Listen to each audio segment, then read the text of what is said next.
कर दें जी। सभी पत्रकार बंधुओं का बहुत बहुत धन्यवाद, स्वागत है। 26 जून रविवार को जंतर मंतर पर प्रोटेस्ट है, एक दिन का। और प्रोटेस्ट जिस तरह से कश्मीर के अंदर कश्मीरी पंडितों का, कश्मीरी हिंदुओं का जिस तरह से उनकी हत्याएं हो रही हैं, जिस तरह फौजियों पर हमले हो रहे हैं, उसको लेके ये प्रोटेस्ट है। और इस प्रोटेस्ट में पूरे हरियाणा से 37 बरादरी के लोग पहुंचेंगे और ये मांग उठाएंगे कि उनको AK-47 दी जाए जो वहाँ पे कश्मीरी पंडित हैं, क्योंकि कश्मीर घाटी में सिर्फ 5000 लोग ही बचे हैं और अकेले वहाँ पे पंडित नहीं मारे जा रहे हैं। उससे पहले वहाँ एक टीचर की जो हत्या की गई वो दलित थी, एक जो बैंक मैनेजर मारा गया वो OBC था, और जो फौजी मारे जा रहे हैं वो हर धर्म के, हर बिरादरी के लोग हैं वहाँ पे। तो उसको लेके केंद्र सरकार ताकि उचित कदम उठाए, क्योंकि वहाँ पे रोज़ घटनाएं हो रही हैं। उन घटनाओं को लेके हम वहाँ पे जा रहे हैं 26 जून रविवार को। पूरे हरियाणा से लोग वहाँ पे पहुँचेंगे। तो इसको लेके अलग अलग जगह हम मीटिंगें कर रहे हैं, साथियों से मिल रहे हैं और उसकी तैयारी को लेके, क्योंकि 26 तारीख का ही है, तो हम इसको उससे पहले भी हमने डिमांड उठाई थी। और जम्मू कश्मीर के अंदर लाल चौक पे मैं खुद गया था वहाँ पे, और जब मैं वहाँ पे गया और वहाँ जाके जो फेसबुक लाइव किया था, तो हमें पता है कि हम किस तरह से टारगेट पे आ गए थे। तो जो पॉलिटिकल पार्टी, जो नेता लोग हैं, वो जो कश्मीर पंडितों के बारे में बात करते हैं, कश्मीरी हिंदुओं के बारे में बात करते हैं, वोट की राजनीति करते हैं, तो उन सब से भी ये अपील करूँगा मैं कि भाई वो वहाँ पे 1 लाख रुपए हम इनाम देंगे अगर कश्मीर लाल चौक से अगर फेसबुक लाइव कर दें तो। और मैं एक चीज़ और कहना चाहता हूँ कि भाई एक दिन कश्मीर में जो फौजी हैं हमारे, उनके साथ रात गुजार लें, एक दिन जो कश्मीरी पंडित हैं वहाँ पे उनके साथ गुजार लें, तो फिर लगेगा जेन्युइनली कि हाँ है। क्योंकि अगर देश में इतने MLA, MP, मंत्री, मुख्यमंत्री हैं, तो जाना शुरू करेंगे तो वहाँ फौज का भी हौसला बढ़ेगा, कश्मीरी पंडितों का भी, कश्मीरी हिंदुओं का भी, या जो कश्मीर में किसी भी धर्म का आदमी है जो देश की बात करता है वही टारगेट पे वहाँ पे आ जाता है। वहाँ हिंदू भी मारे जा रहे हैं जो फौज में है, पुलिस में है, मुस्लिम है वो भी मारे जा रहे हैं, सिख हैं वो भी है, कोई भी नहीं बच रहा है जो वहाँ पे देश की बात करता है। तो उसको लेकर भी हमने तो 1 लाख रुपए का नाम टेक रखा है। अगर किसी में हिम्मत हो, जो ये नेता बात करते हैं, तो जाना चाहिए। 25-30 तो मुख्यमंत्री हैं, अगर एक हफ्ते में भी जाना शुरू करेंगे तो वहाँ पे हौसला बढ़ेगा, फौज का भी हौसला बढ़ेगा, लोगों का भी हौसला बढ़ेगा। ये दिल्ली में बैठ के, चंडीगढ़ में, लखनऊ में, यहाँ अलग अलग जगह बड़े बड़े शहरों में बैठ के प्रेस कॉन्फ्रेंस करते हैं, जो वहाँ जाते तो है नहीं। और ये बात मैं तब कह रहा हूँ जब ये चीज़ की हम खुद गए हैं वहाँ पे, और जाके हमने 1 जून को मैंने वहाँ से ही फेसबुक लाइव किया था, और वहाँ हम फौजियों से भी मिल के आए थे, कश्मीरी पंडितों से भी मिल के आए थे। तो इसको लेके हमारा यही है कि 26 तारीख को भी हम चाहते हैं, क्योंकि पाकिस्तान से आते हैं आतंकवादी और AK-47 से मार के चले जाते हैं, तो उनको भी AK-47 दे दो, हमारी यही डिमांड है। तो फिर कम से कम वो अपनी रक्षा तो कर लेंगे। ये तो नहीं होगा ना कि वो अपनी रक्षा नहीं करेंगे। अब एक निहत्थे आदमी को, बेकसूर आदमी को, निर्दोष आदमी को मारना तो कोई, मुझे नहीं लगता कि कोई बहादुरी है। तो इसलिए उनको ज़रूर ये AK-47 मिलनी चाहिए। कई बार डिमांड कर चुके हैं सर AK-47। अरे वो वही प्रोग्राम है भाई साहब, प्रोग्राम तो मैं सारे हरियाणा में वही डिमांड करता घूम रहा हूँ। अब वो ज़रूरी है, लेकिन सरकार तो बात कर रहे है ना, काम तो करती नहीं ना, उल्टी पॉलिसी। वहाँ तो महसूस वहाँ ये हुआ, अगर आपने देश की बात करी, कश्मीरी पंडितों की बात करी, फौज की बात करी, तो आपको टारगेट बना लीजिए, तुरंत टारगेट बना लिया जाएगा आपको, और बचना मुश्किल है फिर। तो हम तो यही कह रहे हैं, सरकार जिस तरह से पॉलिसी लेके आ रही है ये ठीक नहीं। अभी जैसे अभी ये पॉलिसी लेके आई है अपनी ये अग्निपथ, अब जो अग्निपथ है तो अग्निकुंड बन रहा है नौजवानों के लिए। यार क्या अग्निपथ, ये मतलब इतनी अच्छी पॉलिसी है तो फिर अपने बेटों को भेजे ना, अग्निवीर बना गए। MLA, MP, मंत्री, मुख्यमंत्री, इनके बेटों के लिए कंपलसरी करो अग्निवीर, कि कंपलसरी हो वहाँ पे। अब इनका कार्यकाल तो मतलब अग्निवीर को तो टेंशन है, सदनवीर को पेंशन, ये क्या मतलब है? 5 साल एमएलए एमपी कोई रहता है, वो आराम से अपना मौज करता है, सारी फैसिलिटी लेता है। अरे एक यार बॉर्डर पे जावा है, 4 साल उस वो कर रहे हैं, उसमें पेंशन नहीं दे रहे, एक चीज़ उसमें एक्स सर्विसमैन का कोटा नहीं दे रहे, तो उस कोटे फिर अभी मुख्यमंत्री जी का बयान सुना था मैंने तो कल, खट्टर साहब का। अब खट्टर साहब कह रहे हैं मैं 4 साल के बाद परमानेंट करूँगा इनको। अरे फौज में परमानेंट कर दो ना तुम्हें, क्या बेकार की बात है। खट्टर साहब कह रहे हैं कि 4 साल, अरे 4 साल बाद तेरी सरकार रहेगी नहीं रहेगी, तू रहेगा नहीं रहेगा, यो क्या मतलब है। नु भविष्य करता है कोई क्या? खट्टर साहब को क्या पता कि वो मतलब 4 साल बाद पक्का कर देगा। और 4 साल बाद जो ऑलरेडी जो हैं एक्स सर्विसमैन जो ऑलरेडी हैं, वो जो गारंटी दे रहे हैं मुख्यमंत्री जी, उनको दे दें नौकरी। जो ऑलरेडी अग्निवीरा के बाबू हैं जो वे, उन तो दे देना है। और फिर 4 साल बाद कह रहे हैं, तो जो 4 साल पुरानी घोषणा है मुख्यमंत्री वो पूरी कर दे। 5 लाख वैकेंसी खाली पड़ी है, पद खाली पड़े हरियाणा में, 25 लाख। आप लोगों को पता है, हम बार बार यह चीज़ मैं कहूँ, इतने दिन तक हम चीज़ों को उठा रहे हैं। अगर भाई 25 लाख बालक बेरोजगार घूमे, उन तक दे देना नौकरी। नो गए 4 साल बाद में पक्की नौकरी देंगे। अरे किसी ने बताओ कौन सी पॉलिसी के तहत दोगे? जब वो एक सर्विसमैन के कोटे में आते ही नहीं है तो कहाँ से मिलेगी उनको?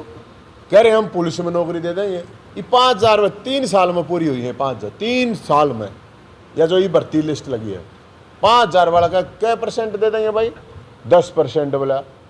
हरियाणा को सबसे ज़्यादा नुकसान इस अग्निवीर जो पॉलिसी अग्निपथ है, और इतना ही ज़्यादा अच्छा पॉलिसी है, तो भाई क्या प्रॉब्लम है? देश सेवा कोई मतलब ये काम करके बालक के जरूरी थोड़ी है कि जवान है, किसान है, मजदूर है, गरीबा ये बालक है, कामा ये बालक उन्नन है। ये नेताओं के बड़का ने भी, अफसरां के बड़का ने भी बनाओ ना अग्निवीर, क्या प्रॉब्लम है? और इन तनख्वाह दे दो चाहे 1 लाख रुपये, इन 30,000 है, इनको चाहे 1 लाख दे दो। और फिर इसमें बहुत सी चीज़ें हैं, मैं आपको बताऊँ टेक्निकल। जो प्रोसेस चल रहा था करीब 70,000 वैकेंसी, जिनके लिए सारा प्रोसेस लगभग पूरा हो गया था 90-90% के आसपास, उसको भी रद्द कर दिया।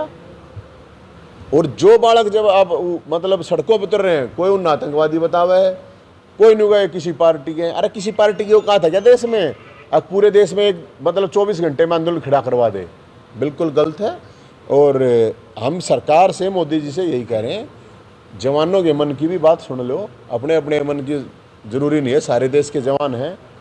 ठेके पर गुलाम रखे जाते हैं, जवान नहीं रखे जाते।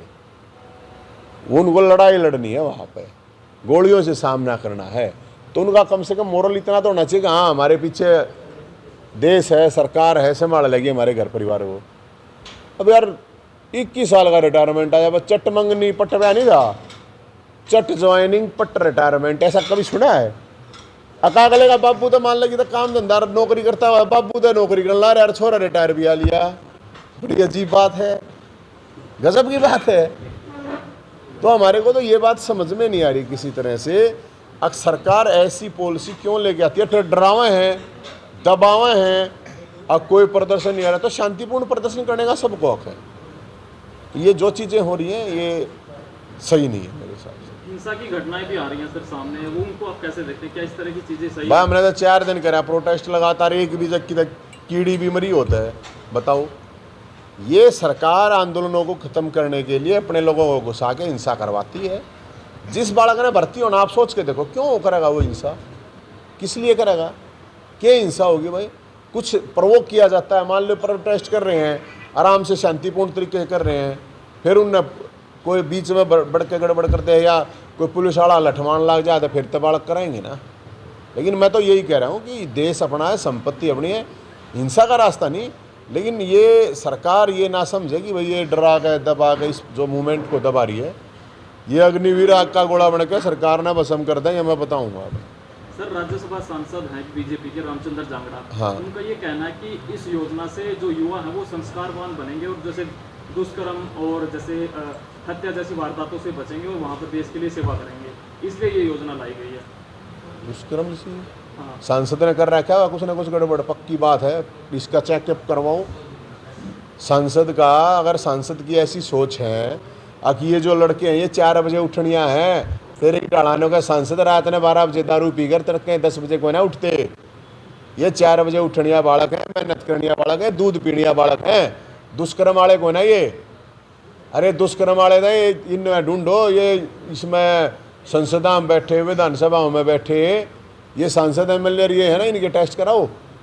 मतलब अगर वो जो बालक, नौजवान बालक है जो 4 बजे उठे हैं, बूझ लो उन्होंने गए, मतलब ये अपने छोरे ने भेज देना, इसका क्या, इसका कौन सा सांसद है, इसने न्यू कहने को अपने छोरे ने भेजे, छोरा ना तो और अपने पोते पाते ने भेज दे, अग्निवीर बनाता ही भेजवाओ इसने, और चेकअप करवाओ, इसका मेंटल हो रहा है, पक्की बात है यार।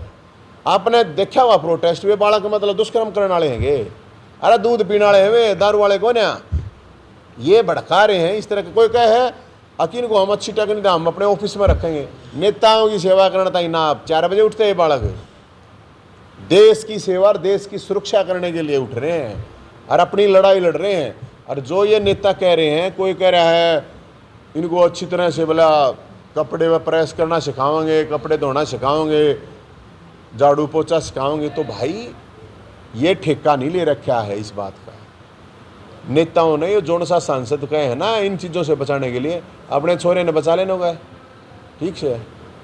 8वीं से 12वीं तक का बता रहे हैं इसमें कर दिया है, 24 तारीख से आवेदन भी इसमें शुरू करे जा रहे हैं। भाई ये पूरी तरह से सरकार का अपना रुपये बचाना ही। मैं तो सरकार तैनिक हूँ, कटोरा ठा ले, जनता के सामने कटोरा लेके निकल जाओ, पैसे तो है नहीं, मार दो रहे, क्या प्रॉब्लम है, कोई प्रॉब्लम नहीं है। सरकार अगर ये कहे देश के सामने अगर भाई कटोरा ठा लो है, अगर भाई पैसे को ना मार दो रहे।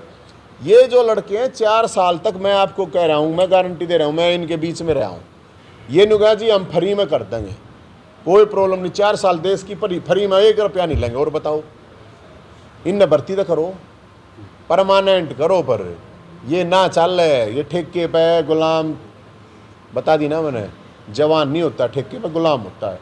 अरे ये नहीं सोचा है गुलामी वाले आ जाए। अरे जब एक बड़ी अजीब बात है नुगा, ये जो निकले हुए सड़कों पे ये भर्ती वाले नहीं, अरे फौज में तो जो जुनून होना चाहिए, जवानी होनी चाहिए, वे ऐसा आग रहे हैं जो अपने हक के लिए नहीं लड़ सकता, अपने सड़क पर नहीं उतरता, वो फौज में जाके करेगा, बंदूक उठे को ना, उस तरह उठ भी जाएगी तो गोली को ना चल रहा है। ये है वे छोरे जो असली चीते हैं। सर, पैरावर की जमीन पर अरविंद शर्मा जी का बयान है, मैंने तो कभी विरोध किया ही नहीं मुख्यमंत्री जी का। वो बताएंगे हमने, वो आगे होंगे बैकफुट पे, हमने के लेना देना, हमने तो बोर्ड गार्ड रखा उड़े। अरे मुख्यमंत्री तो कह रखी, सरकार तो कह रखी है जमीन करना देखा, जमीन में गाड़ देंगे। हम तो आज भी वही बात कहें, पहले भी वही बात कहें, हमने तो डर लगता है ना भाई, सीधी बात है, आज भी वही बात है। कति भगवान परशुराम का मंदिर बनाएगा उड़े, ठोक बजा के बनाएगा, और किसी सरकार में सिस्टम में हिम्मत हो तो बोर्ड गाड़ दियो, यो रहा अपना फरसा, इस फरसे के दम पर उड़ा है वो बोर्ड गाड़ रखा है, दम हो सरकार में, आ जाइयो, बताओ और बताओ। जो निकाय चुनाव हुआ था इसमें ज़्यादातर जो चेयरमैन प्रत्याशी बीजेपी के जीत गए, तो क्या कहना है? भाई सरकार है, सरकार के चक्कर में सब दे दें वोट, अगले काम कुम हो जाएंगे। हम तो नहीं चलो हो जावे, जीतने वाला ने भी बताइए, रहने वाला ने भी बताइए, रहने वाला हिम्मत ना हारियो फिर लड़ लियो। लेकिन बात यह है ना कि काम होने ज़रूरी है। अब लोगों का लगता है सरकार काम कर देगी, लेकिन मैं नहीं बताऊँ काम को ना करें, काम वाम कुछ ना होने हैं। वो ठीक सब है, लोगों ने लोभ लालच लारसा है, अब कुछ हो जाए। अरे हम तो कहें सरकार करे काम, अच्छी बात है, क्या प्रॉब्लम है भाई। सरकार में अगर कोई है, सरकार है तो उसका काम है लोगों की सेवा करना। तो सरकार में नहीं है, जिंदा आदमी है, सामाजिक आदमी है, राजनीतिक आदमी है, उसका मतलब है सड़क पर संघर्ष करना ताकि लोगों का कुछ भला हो जाए। 2 ही चीज़ हो मेरे हिसाब से। तो अधिकारी पकड़े जा रहे हैं सर सरकार में हर रोज 1-1 लाख रुपए रिश्वत लेते हुए। अरे अधिकारी 1-1 लाख में 1-1 करोड़ वाले सूटकेस वाला गुड़ पकड़ेगा नेता। जो बैठे हैं किसी नेता की सह के बिना किसी अधिकारी की हिम्मत नहीं है। अधिकारियों को बताना चाहिए किस किस नेता तक कितने कितने पहुंचा हुए हैं। ऐसा होश कहेगे अब थानेदार के बिना सिपाही रुपये खा लेगा, होश कहे मन लागता नहीं। एक आधा होश कहेगा था चलान चुनून झूठे साचे 500,000 2,000 रुपये ले जाएगा, मोटा वाला तो नहीं खा सकता भाई।